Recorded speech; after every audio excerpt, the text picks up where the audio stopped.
जी dear students, आज हम पढ़ने जा रहे हैं एफएससी पार्ट 1 का एफएससी पार्ट 1 की एक्सरसाइज 13.2।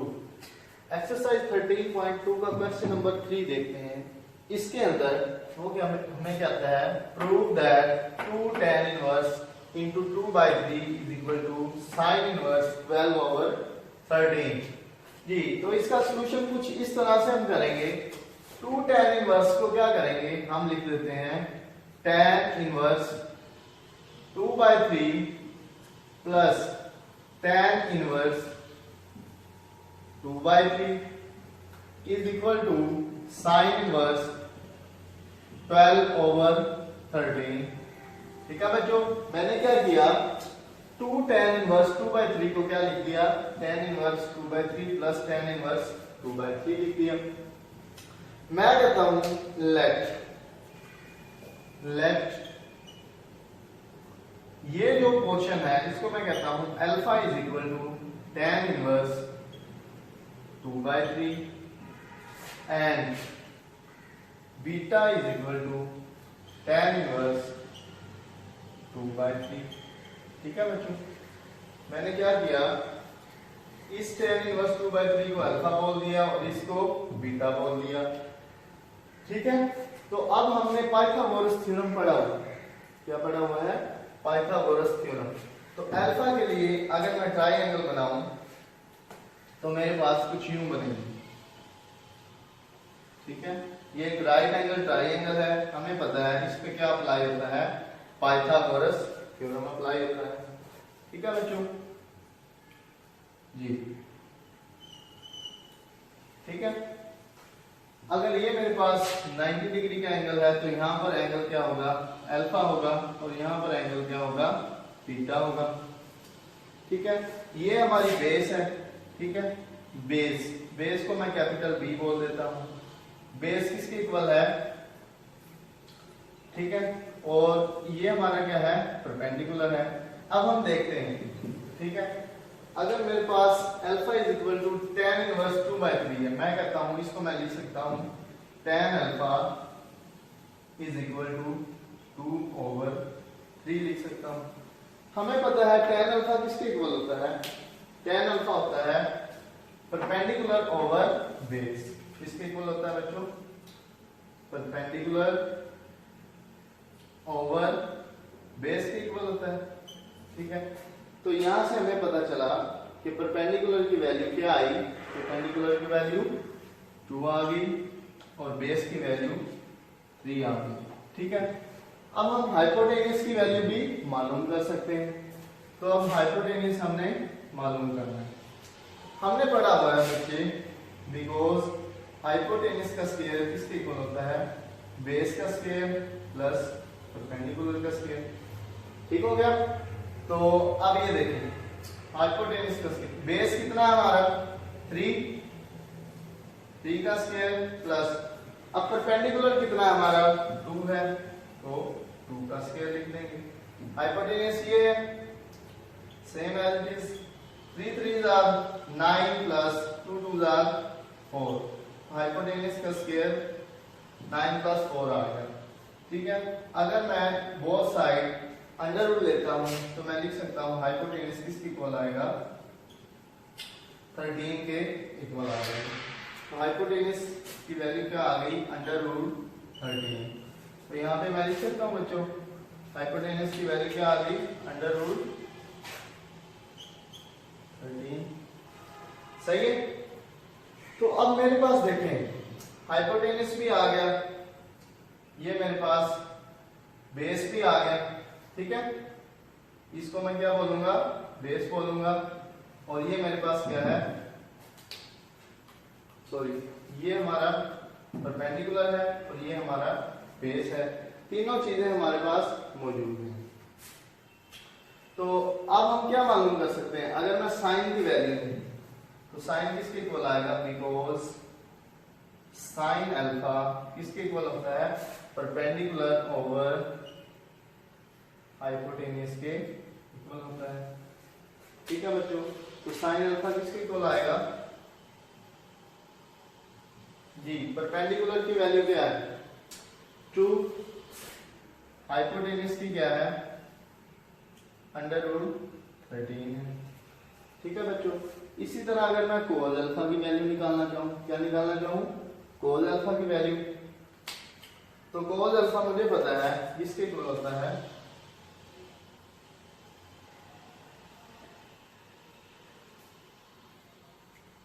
बेस ओवर हाइपोटेन्यूज के इक्वल होता है। ये हमने पाइथागोरस थ्योरम में पढ़ा हुआ है। क्या पढ़ा हुआ है, पाइथागोरस थ्योरम के अंदर पढ़ा हुआ है। Sine alpha is equal to, जी बेस की क्या वैल्यू है बच्चों 3, हाइपोटेन्यूज की क्या वैल्यू है अंडर रूट 13। सही हो गया। अब मेरे पास साइन की भी वैल्यू आ गई, मेरे पास सॉरी यहां पर आना था कोस अल्फा, साइन की वैल्यू भी आ गई, कोस की भी वैल्यू आ गई। अब हम क्या करते हैं, इन दोनों वैल्यूज का यूज करते हैं।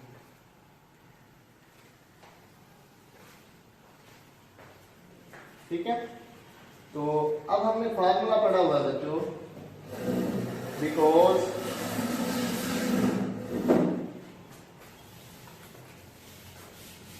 cos अल्फा प्लस बीटा किसके इक्वल होता है, cos alpha cos beta minus sine alpha sign beta के इक्वल होता है। ठीक है बच्चों, इसी तरह साइन अल्फा प्लस बीटा हमारे पास किसके इक्वल होता है, sine alpha cos beta plus cos alpha sign beta के इक्वल होता है।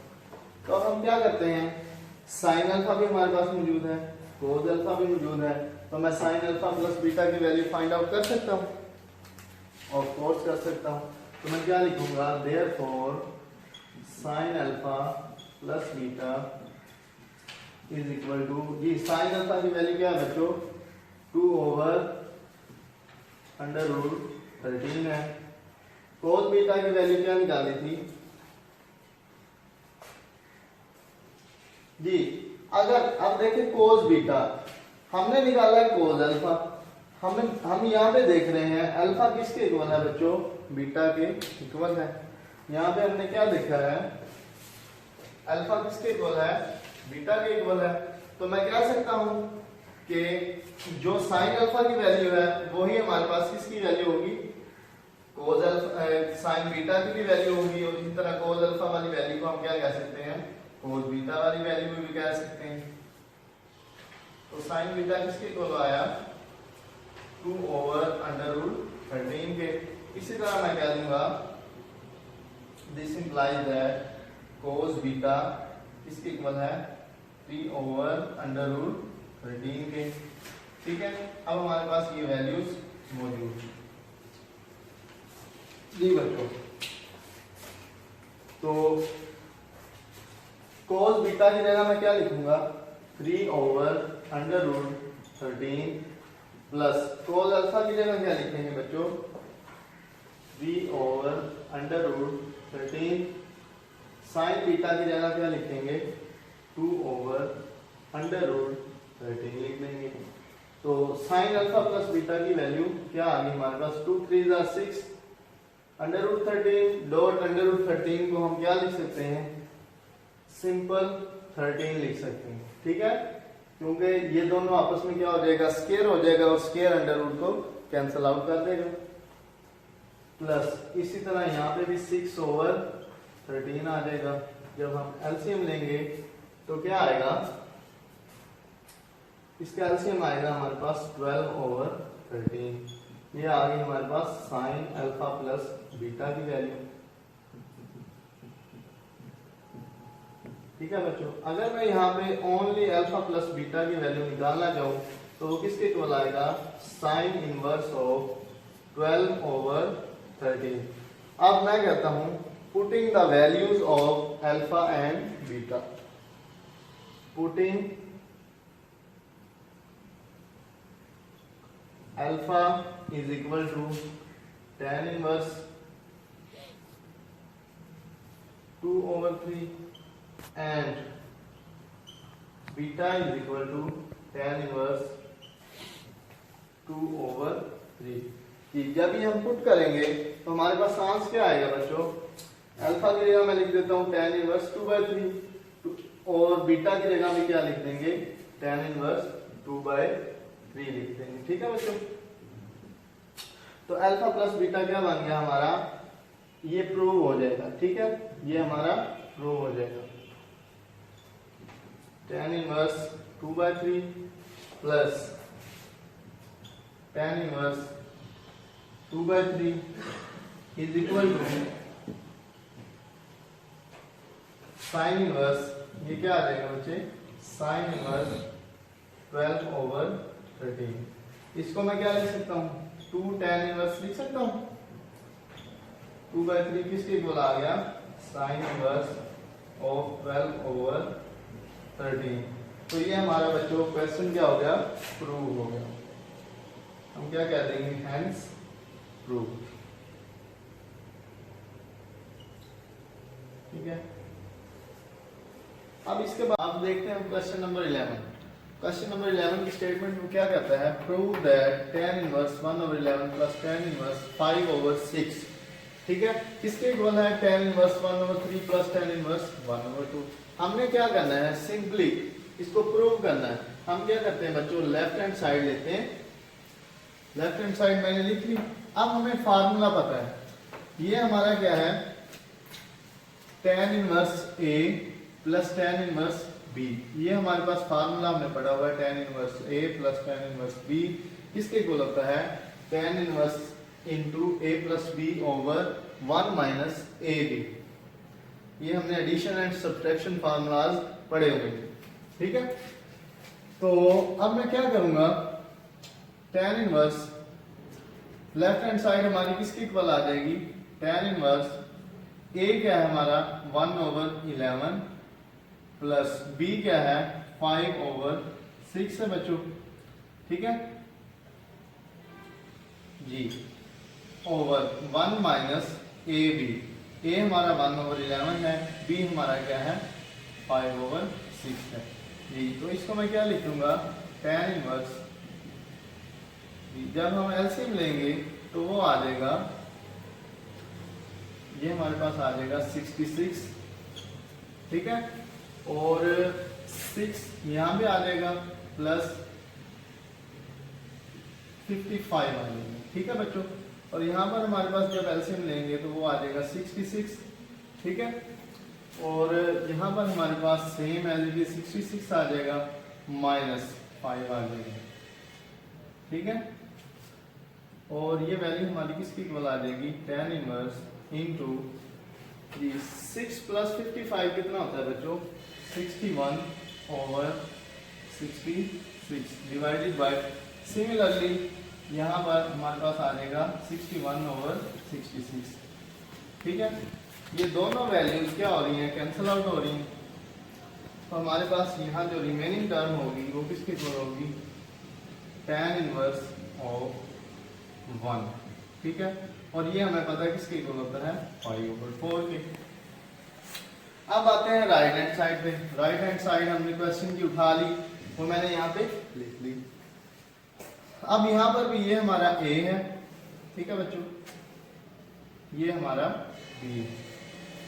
अब मैं क्या करूंगा? यही फार्मूला जो हमने लिखा हुआ है उसके मुताबिक यहाँ पर क्या आ जाएगा? tan inverse A plus B 1/3 plus 1/2 divided by 1 minus AB। ठीक है बच्चों जी, tan इनवर्स एलसीएम लेंगे क्या आएगा? 6। यहाँ पर हमारे पास आ जाएगा 2 प्लस 3 डिवाइडेड बाय, और यहाँ पर एलसीएम आएगा 6। ठीक है, 6 माइनस 1। सिमिलरली यहाँ पर टर्म क्या बनेगी? tan inverse of 5/6 divided by 5/6। अब 5/6 को कैंसिल आउट कर देगा। रिमेनिंग टर्म क्या बच जाएगी? tan इनवर्स ऑफ 1, और वो हमें पता है किसके इक्वल होता है? 5/4 के। तो हमने देखा बच्चों लेफ्ट हैंड साइड किसकी इक्वल आ गई हमारी राइट हैंड साइड के। ये हमारा क्वेश्चन कंप्लीट हो गया। ठीक है, तो अब हम आते हैं क्वेश्चन नंबर 14 की तरफ। क्वेश्चन नंबर 14 हमें क्या कहता है, प्रूव दैट या show that sine into 2 cos inverse x is equal to 2x under root 1 minus x square. हम इसको प्रूव कर देते हैं। प्रूव करने के लिए क्या करेंगे, लेट मैं कहता हूं अल्फा किसके इक्वल है, cos इनवर्स ऑफ x के। इस वैल्यू को मैंने क्या कह दिया, अल्फा कह दिया। यहां से हम लिख सकते हैं cos अल्फा किसके इक्वल आएगा, x के इक्वल। ठीक है बच्चों, अगर मेरे पास cos अल्फा हो तो मैं क्या बना सकता हूं, साइन अल्फा की वैल्यू फाइंड आउट कर सकता हूं, क्योंकि हमने फार्मूला पढ़ा हुआ है साइन स्क्वायर अल्फा किसके इक्वल होता है 1 माइनस cos स्क्वायर अल्फा की। जी, तो साइन अल्फा की अगर मैं वैल्यू निकालना चाहूं तो क्या आएगी, under root 1 minus cos square alpha. अब हम क्या करते हैं, cos अल्फा की वैल्यू पुट कर देते हैं, तो साइन अल्फा किसके इक्वल आ जाएगा, under root 1 minus x square. अब देखें साइन की भी वैल्यू आ गई हमारे पास, cos की भी वैल्यू आ गई। मैं क्या करता हूं बच्चों, लेफ्ट हैंड साइड लेता हूं, क्वेश्चन की लेफ्ट हैंड साइड लेता हूं। वो हमारे पास क्या है, साइन इंटू 2 cos। जी बच्चों ये क्या आ गई left hand side, sine into 2 cos inverse x. ठीक है, अब हमें पता है cos इनवर्स एक्स हमने किसके इक्वल कहा था, अल्फा के इक्वल कहा था। ठीक है बच्चों, तो मैं यहाँ पे क्या लिख दूंगा, cos इनवर्स एक्स की जगह अल्फा लिख दूंगा। अब हमें पता है साइन टू अल्फा किसके इक्वल होता है, 2 साइन अल्फा cos अल्फा के इक्वल होता है। ठीक है, तो अब साइन अल्फा की वैल्यू हमने क्या निकाली है, under root 1 minus x square निकाली है, जबकि cos अल्फा की वैल्यू हमने क्या निकाली है, x निकाली है। तो ये किसके इक्वल आ गया, 2x under root 1 minus x square. और ये हमारी क्या थी बच्चों, राइट हैंड साइड थी, और ये हमने क्या कर दिया, प्रूव कर दिया। तो रिमेनिंग जो क्वेश्चन है आप लोगों ने खुद ट्राई करने हैं। अल्लाह हाफिज।